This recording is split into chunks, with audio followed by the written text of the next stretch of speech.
कबीर के पद के पहले भाग में आप लोगों को मैंने 5 साखी पढ़ाया। दूसरे भाग में मैं कबीरदास का अगले साखी अर्थात 6 नंबर साखी से पढ़ाऊंगा। निंदक नियरे राखिए आंगन कुटी छवाए, बिन पानी साबुन बिन निर्मल करे सुधार। कबीरदास जी इस साखी में क्या कह रहे हैं? निंदक नियरे राखी, नियरे मतलब नजदीक, अर्थात निंदा करने वाले जो लोग हैं उसे आप अपने पास आंगन कुटी छवा, अर्थात आप अपने घर के आंगन में एक छोटा सा कुटी बना लीजिए और उसे वहां रखिए। क्यों क्यों कबीरदास क्यों कहते हैं निंदक को अपने पास रखना? क्योंकि जो निंदक होता है अर्थात निंदा करने वाला, वो कभी आपकी अच्छाइयों की निंदा नहीं करे, वह हमेशा आपके अंदर की बुराइयों को ही दूसरे के पास जाकर बताए। तो कबीरदास जी कहते हैं कि वो दूसरे के पास जाकर बताएगा वह निंदा, उससे अच्छा उसे अपने पास रख लीजिए। जिस व्यक्ति का निंदा करने की आदत है, क्यों भाई अपने पास क्यों रख? ताकि समय समय पर वो आपकी निंदा करे। आपकी निंदा क्या करे?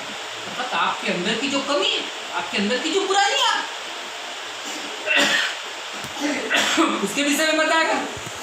कोई बात नहीं। तो वह निंदक आपकी कमियों को बताता चलेगा और आप क्या करेंगे? अपने अंदर की कमियों को उन निंदक से सुन कर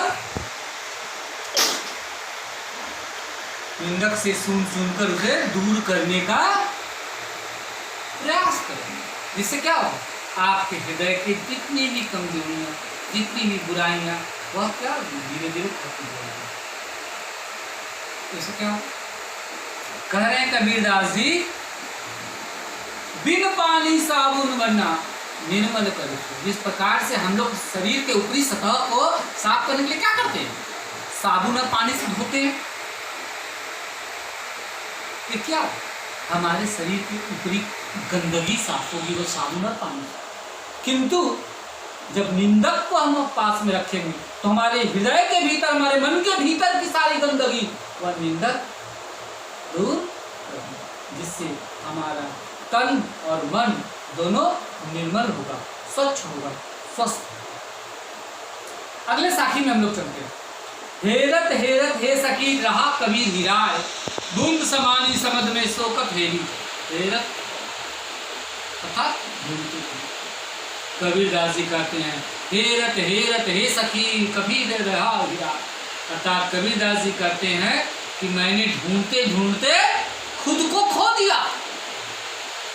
बूंद समानी समुद्र में शोकत हेरी, जिस प्रकार से समुद्र के जल में बारिश की बूंदें जब गिरती है तो उसका अस्तित्व क्या होता है? नष्ट हो जाता है। उस बारिश की बूंद समुद्र के जल में जाकर उसका अस्तित्व समाप्त हो जाता है, क्योंकि समुद्र के जल से कोई बारिश की बूंदों को अलग नहीं कर सकता। ठीक कबीरदास जी यही करना चाहते हैं कि जिन्हें मैं ढूंढ रहा हूं, किन्हें? ईश्वर। अर्थात जिस ईश्वर को ढूंढते ढूंढते कबीरदास जी कहते हैं खुद को, अर्थात ईश्वर कोई ढूंढने। कबीरदास जी कहते हैं कि ईश्वर क्या है? धरती के कण कण में, और धरती के कण कण में जो है उसे ढूंढने की क्या आवश्यकता? जिस प्रकार से समुद्र के जल में बारिश की बूंदों का अस्तित्व समाप्त हो जाता है, ठीक कबीरदास जी ईश्वर को ढूंढते ढूंढते कबीरदास ईश्वर में विलीन, ताकि उनकी भक्ति में पूरी तरह से रम गए। अगली साखी में चलते हैं बेटा। जल में कुंभ, कुंभ में जल, बाहिर भीतर पानी, फुटा कुंभ जल जलई समाना, यह तत्व कथो ज्ञान। कुंभ देखिए, कुंभ मतलब क्या कहें? कुंभ मतलब होता है घड़ा। आप एक काम कीजिए, एक घड़े में पानी लीजिए और फिर इसे तालाब में रख दीजिए, तो घड़े के बाहर भी पानी और घड़े के भीतर भी पानी, अर्थात जल में कुंभ, कुंभ में जल, बाहिर भीतर पानी, अर्थात कुंभ के भीतर भी पानी और बाहर भी। फुटा कुंभ जल जल ही समाया, यह तो हो गया। मान लीजिए उस तालाब का जो कुंभ है, जो घड़ा है, जिस घड़े में पानी है, वो कुंभ फट गया, क्या होगा? घड़े का जल और तालाब का जल दोनों मिल गए। ठीक, ये जो शरीर है पंच तत्वों से निर्मित, पता है आपको? ये पांच तत्व क्या है? अग्नि, जल, वायु, धरती, आकाश। अर्थात ये जल क्या है? ईश्वर का प्रतीक है। ईश्वर हमारे हृदय में भी है और ईश्वर बाहर है। जब हम इस शरीर को त्याग करते हैं तो ये शरीर क्या है? पंच तत्वों में विलीन हो जाता और फिर ईश्वर हमारे अंदर भी, ईश्वर बाहर भी, अर्थात आत्मा का परमात्मा के साथ मिलना, इसे रहस्यवादी साखी। अगले साखी में हम लोग चलते हैं। अगले साखी में कबीरदास जी कहते हैं कि कांकड़ पाथर जोड़ के मस्जिद लई बनाए, ता चढ़ी मुल्ला बाग दे क्या बहरा हुआ खुदा। 12 नंबर कबीरदास जी कहते हैं कि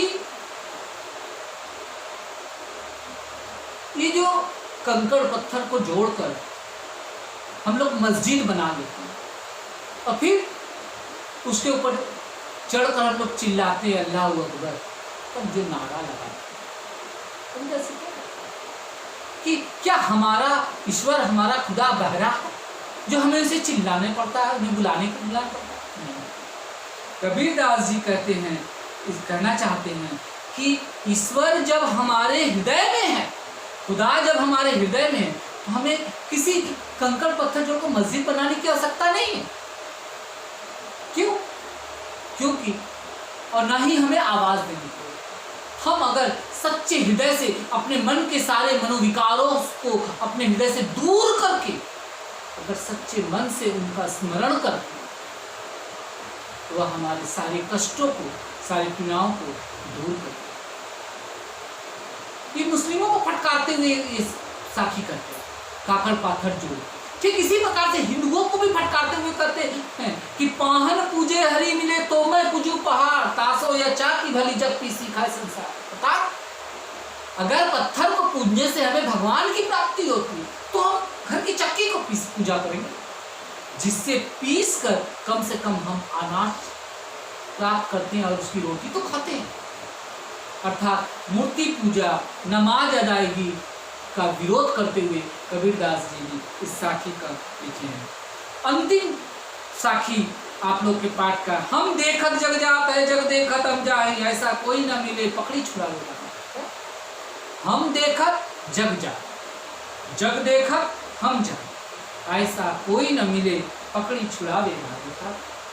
हम देख रहे कि संसार जाता, जग मतलब संसार, जग जा रहा है, जग कहाँ जा रहा है? और जग भी देख रहा है कि मैं भी जा रहा हूं, मैं कहाँ जा रहा हूं? सांसारिकता के मोह माया के जकड़न में हम पीसता जाने, हम विलुप्त का हो जाए। कहाँ? सांसारिक लोग, मोह माया, ये संसार भी हमें देख रहा है कि मैं भी उसी सांसारिकता के बंधन में जकड़ा हो जा रहा हूं, और मैं भी देख रहा हूं संसार भी इसी सांसारिकता के मोह माया के जकड़न में जकड़ा जा रहा है। पर ऐसा कोई हमें गुरु नहीं मिला जो हमारे बाह को पकड़कर हमें इस लोभ मोह माया के रास्ते से निकालकर, इस सांसारिकता के बंधन से निकालकर हमें मुक्ति के पथ पर अर्थात हे मित्र पकड़ी छुड़ा। अर्थात अंत में कबीरदास जी से यही कहना चाहते हैं कि हमें सांसारिकता के बंधन से मुक्त होना। आज इस साखी यही समाप्त होता है बच्चों। आप लोग इस साखी के पहले भाग और दूसरे भाग को ध्यान से सुनिए, कॉपी में इसके व्याख्या को लिखिए, संदर्भ प्रसंग लिखिए, लिखकर इसे विशेष भी अंत में लिखना होगा। विशेष में आप लोगों को क्या लिखना होगा कि पहला नंबर तो आप लिख सकते हैं कि यह पंचमेल खिचड़ी सदुपी भाषा में लिखा हुआ है। दूसरा चीज आप ये लिख सकते हैं विशेष में कि यह दोहा शैली में लिखा हुआ है।